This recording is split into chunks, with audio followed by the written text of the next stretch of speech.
What's up, WWE Games fans? I'm here with the Rattlesnake, the legend, Stone Cold Steve Austin. How you doing, man? Good, man. How are you? Good. Thanks for being here today. Glad to be here. Tell us a little about what you're doing here at THQ right now. Well, we did some voiceovers for WWE All-Stars. Yeah. You know, we're here with the Tough Enough kids. The lesson of the week has been creativity. So they're here with the brains and the geniuses here at THQ to create their own character in a video game. That's awesome. So speaking of Tough Enough, you know, watching these kids being all inspired to be a part of the WWE, what inspired you to be to pursue a career in wrestling? That's probably a long answer. Well, you know what? And these days I always want to say sports entertainment, but back in the day it was pro wrestling. And I grew up in South Texas. I was changing channels on my TV when I was about 7 or 8 years old, and the local promotion was Houston Wrestling, run by Paul Bosch. I saw 2 guys in the ring there at the Houston Coliseum. It was a smoke-filled arena, dimly lit atmosphere, totally different than the production that is today. And I just immediately fell in love with it. It was 2 guys in there fighting for a gold championship belt. And it was so real to me that I just fell in love with it and knew that one of these days that's what I wanted to do. That's awesome. Well, that's very inspiring. With being a coach and a mentor on Tough Enough, how does it feel to be watching these kids, you know, rising through the ranks and working to be a superstar? Well, you know, it's been interesting because we've had kids green as grass with really no experience inside the ring. And, you know, with some people that have some indie experience, you know, 4, 6, 9, even 11 years. But at the end of the day, you know, you see so much of their technique is wrong and how much correct training have they really had. You know, my goal there is to work with the trainers to get them up to speed so that they're sound technically, fundamentally, and they're safe, but also to pay some dues. And I wish all these kids well, but at the end of the day, man, there can be only one, and this person's going to get a contract Tough Enough. And we're doing our damnedest to find, you know, the next WWE superstar. So we hope that the show does well. I'm having an absolute blast doing it, and it turns out we actually have some pretty good kids. So you are making these kids tough enough, so to speak, right? We're damn sure. We really are putting them through the paces. We've got Bill DeMott, Booker T, and Trish Stratus. She's certainly the eye candy and one of the greatest divas of all time. So I'm glad we have a female in the mix. Yeah, no doubt. But anyway, we're putting them through the paces. And you know, I remember the way I started back in the day when dinosaurs still roamed the earth. You know, you had to pay your dues, and you started from the bottom and you worked your way to the top. I mean, you got the crap kicked out of you many times. It's a long story short, and Tough Enough. We only have 10 weeks to do this, but I want to make them appreciate the business, pay dues, and learn from the ground up what it takes to be a WWE superstar. And at the end of the day, by all means, respect the product, respect the work that goes inside of being in that ring. So can you give us a little tease? Is there anybody who's participating right now that might be tough enough to go up against some of the greatest superstars and legends in WWE All-Stars? Of course, you know, there's you. Nobody can go up against you, obviously, in the Tough Enough cast. At least right on now. a video game. Yeah. You know, the road to being in the WWE is a long, hard one. The road to becoming a superstar is another hard road, but the road to being a legend, a true legend, is a very long, hard, winding road which very few get to. Of course, these kids don't have the ability or don't even need to be mentioned in the same breath with the people that have paid dues before them. But, you know, down the road, or if they keep applying themselves, if they pay enough dues and they work hard enough and long enough at it, you know, maybe so. But as we speak, man, I mean, you're talking about elite company. I'm a big football fan, baseball fan, professional sports, all of that. UFC as well. UFC as well. When you talk WWE, it is the best in the world that do that job. So it's hard competition. Well, you guys are on the road. I mean, when you were a part of it full time, you're on the road almost 365 days a year, right? I mean, that's a tough grind. You know, it takes a long time to become a superstar. It ain't for everybody. I tell everybody that. It takes a very unique individual who's willing to commit to the lifestyle, to the work, the grind that goes with being a part of WWE. It's not for everybody. You know, you're gonna miss out on family time. You're gonna miss birthdays. You're gonna miss a lot of things.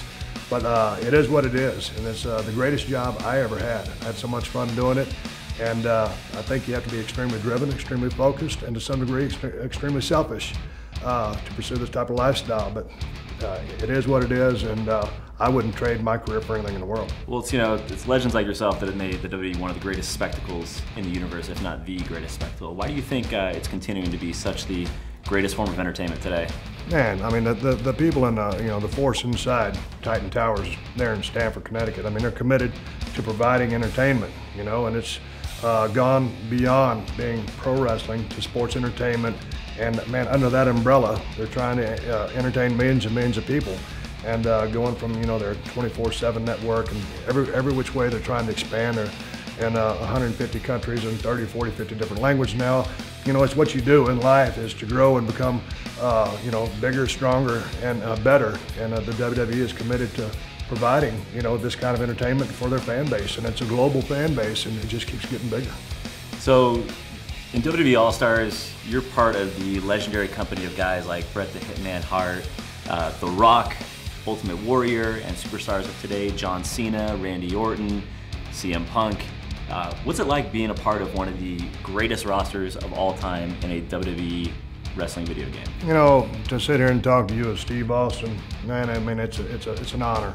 And, you know, I committed my life to trying to be the best that I could. And I never knew, you know, when I started in Dallas, Texas in 1989, that it would lead to what it, you know, became. Sure. And as Stone Cold Steve Austin, I'd say, well, hell, son, it's just another day at the office. They're lucky to be in that game with me. You know what I'm saying? I agree. But it is a great honor, and I'm not really so much of a gamer myself. Obviously, I've been in a million of them. It's great to be in a game like this. I've seen some of the artwork, some of the creative. I just think it's an outstanding job. So I'm happy to be a part of it. I think we nailed the stunner pretty accurately. Nailed the stunner, and you know, made me look pretty good in a way. You know, looks like I've been in the gym. So I'm happy about my physical conditioning too. Yeah, I've been watching a lot of people play you in the game, play as you, and I haven't seen anybody lose yet. So well, I'm just saying. He probably. I'm not going to say that. Hey, I'm unbeatable. Everybody does have a bad day at the office. So hey, you recently returned to Raw, and that is, you know, the fans went nuts, went crazy. You sprayed beer all over the place, and it was a good party. What's it like being working with the WWE again? You know, it's always fun to go back. You know, it just seems you know, we were about a month away from WrestleMania. Sure.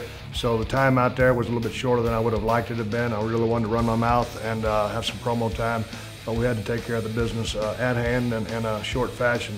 But anytime you get to go out there in front of those people and you get that spike of adrenaline, I tell people all the time, there's nothing you can compare that to. If you could bottle it up and sell it, you could be a billionaire. I appreciate my fan base. I've always loved my fans for sticking by me, and when you go back, you know, to a place like Dallas, and that's where I started back in 1989 at the Dallas Sportatorium, you know, home of the world famous Von Erichs.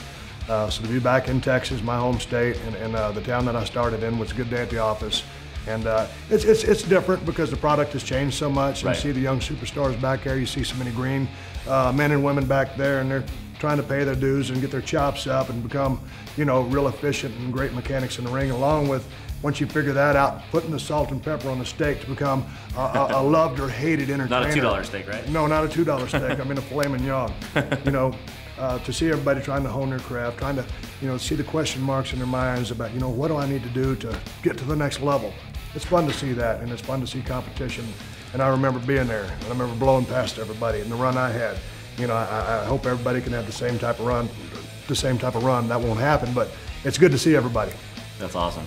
I mean, what was, you know, when you stepped right back out onto that ramp and walked down, I mean, can you just describe kind of that euphoria you were feeling, that feeling in your head? Man, I tell you what, it's just that when the glass breaks and you hear that explosion, you walk down there, the fans want more, they expect more, so you want to give them more. And you know, I would have liked to have done more, but it's just fun. The flavor of WWE has changed. It's more of a PG flavor now. And I understand that, and I can respect and appreciate that. I think you dirtied it up a little bit. Well, yeah, in doses. Now, I don't think you want to go hardcore in the Sure. other direction, because, you know, it's a lot more kid-friendly, corporate-friendly environment, and I can understand that from a growth perspective. But, you know, back in the day, as I was, you know, running roughshod over everybody in that company, I was a very edgy, you know, Tough SOB. Tough SOB, you got to put it mildly. And you never knew what I was going to do. And so I miss those days. As far as when I do go back, I don't miss the business anymore because I've got it out of my system. That being said, I have a love for the business and an appreciation for the fans, which will never die. Yeah. Well, you know, I think as great as those times were and as great as the WWE is now, especially in WWE All-Stars, it's all about the greatest matchups that haven't happened until now. You know, pitting the 15 legends against the 15 superstars, you being one of them, and it really gives the fans a chance to kind of relive and glorify those over-the-top matches, and the Stone Cold Stunner, you know, really over the top, and you feel that excitement. You feel the excitement, and it's a win-win for the fan and the gamers who go out there and that love these games that you guys produce and make. You know, the matchups which never got a chance to happen, and all of a sudden, you know, there you are living vicariously through these two figures as you put them through the paces, and who knows what's going to happen. But I think, yeah, if you could ever go back in time and assemble a card of some of the potential matchups which happened in WWE, what's it, Legends? Yeah, WWE All-Stars. WWE All-Stars. I screw that up every time. Doesn't matter. Been hitting the head with too many steel chairs. We'll beep it out. Yeah, but you know, what a great game. What a great concept. Well, maybe we'll give everybody a can of whoop ass with every copy they buy. Cans of whoop ass every copy. Sounds dangerous, folks. We're going to have some disclaimer forms. So you've been in a lot of memorable matchups, and I could sit here and ask you what's your most memorable, but I'm going to ask you what's the greatest matchup that you can think of that you didn't ever have? You know, when you hear the fans talk, it was always Stone Cold versus Hogan. I've always given Hulk Hogan so much credit for everything that he did, and as Stone Cold, I got to stand up for myself. You know, as one of the biggest names to ever be a part of the sports entertainment business. But Hulk Hogan did so much for the business. He brought it through the '80s and made it the phenomenon that it is, and had such a long run. And at the top, and just a very charismatic performer who was just loved by millions and millions and millions. You know, and then Stone Cold, I kind of look at him as being the Dallas Cowboys, and I was the Oakland Raiders. You know, I thought you were going to say the 49ers. No, right, they're the 49ers. Soft. No, they're a little soft. But it was That's my team, like the Oakland Raiders. But I would probably say Hogan. You know, probably one of the greatest. You know, a lot of people would think he's, you know, he is the name, and so I think Hogan versus Austin. You're gonna let Hulkamania run wild all over Austin? Ain't nobody running wild on Stone Cold, mister. Ain't nobody. He'd get a stunner and he'd be looking up at the lights. Hey, so in your time away from the WWE, you were in some really big movies, Condemned and The Expendables, with one of the greatest action superstar cast ever assembled, Sylvester Stallone. Can you just tell us a little bit about what that was like, being in the company of those guys? You know, it was a lot of fun. I've got to meet some interesting people, you know, throughout my career, and I'm a huge Sly fan, just from way back, you know, and I remember seeing Rocky and, you know, waking up like a favorite Rocky movie? Oh, Rocky 1. You know, watching, you know, Rocky, and then I was like 3 million other idiots who were drinking eggs the next morning running down the street trying to be like him. And to work with all those other guys, it was a lot of fun. And I think when you assemble a cast like that, it was destined for success, but it was a really, really cool movie. I think they're going to come out with an Expendables 2. It'll be interesting to see if they do. If I'm a part of it, I am. If not, I'll be there at the theater to watch it. It was a good time at the office, and at the end of the day, it was a very competitive environment. But you know, everybody kind of checked their egos, and Sly was the head guy in charge because he wrote, directed, and starred in it. And everybody kind of just listened to him, because if there's anybody that knows an action movie, it's him. And you can all watch the way he directed the movie, and he proves it on the screen. He's insane. I mean, the guy looks like he's not aging at all. Well, you know what? That was an interesting day. I fought with that guy for a day and a half. You know, he's 63 years old. Sparring, like? No, I mean, as far as, you know, the fight scene in the movie, we're rolling around on sand. It was like working on sandpaper. We're getting all cut and, you know, we're getting all cut and scratched up, and you know, I'm thinking, okay, this is one thing for me because I'm used to this kind of stuff. But Sly, you know, you think, okay, here's this movie star. The guy's tough as nails, and I allegedly broke his neck in the fight scene as well. I kind of maybe cracked his neck or something like that, a vertebrae there. But I never heard the guy complain one time. And so if I'll ever put my stamp on anybody for being a tough guy, I will say Sly is one tough guy. So you could take Sly out in the ring? Oh, hell yeah. I'm giving him credit, but I mean, if he's going to step in my world, Stone Cold rules that world, and that's the bottom line. Everybody knows that. Yeah, damn straight on that one.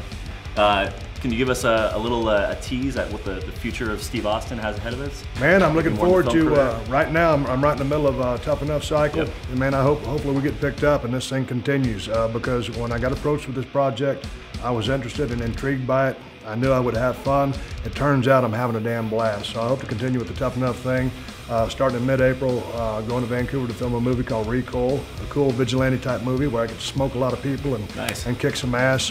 And then we're going to roll into Louisiana and do another project, which is, I'm Steve Austin, but I mean, if there's a Stone Cold role in a movie, the one we're going to do in Louisiana in May is exactly that role. If it ain't broken, don't change it. No, it's not broken, I don't think. But but it's probably my favorite script that I've read so far. It's going to deliver the ass kicking my fan base expects from me. And then we've actually got a couple more projects lined up after that, but hopefully somewhere in there, good Lord willing, the creek don't rise tough enough, gets a green light, and we keep making this show. Well, I can't wait to see it, and I know all your fans out there can't wait to see it, and we especially can't wait to see you at WrestleMania 27 on your road there. Are there any final words that you want to say to all the Stone Cold fans out there? Yeah, you know what, I'd just like to take the time to say, man, thank you so much for all the support throughout my whole career. I've always said that the Stone Cold fans are the most loyal, hardcore people in the world, and I work my ass to earn those fans and to get their respect, and I appreciate them sticking with me through thick and thin, through good and bad. They've never left me dry, so thank you very much. And that's the bottom line? 'Cause I said so.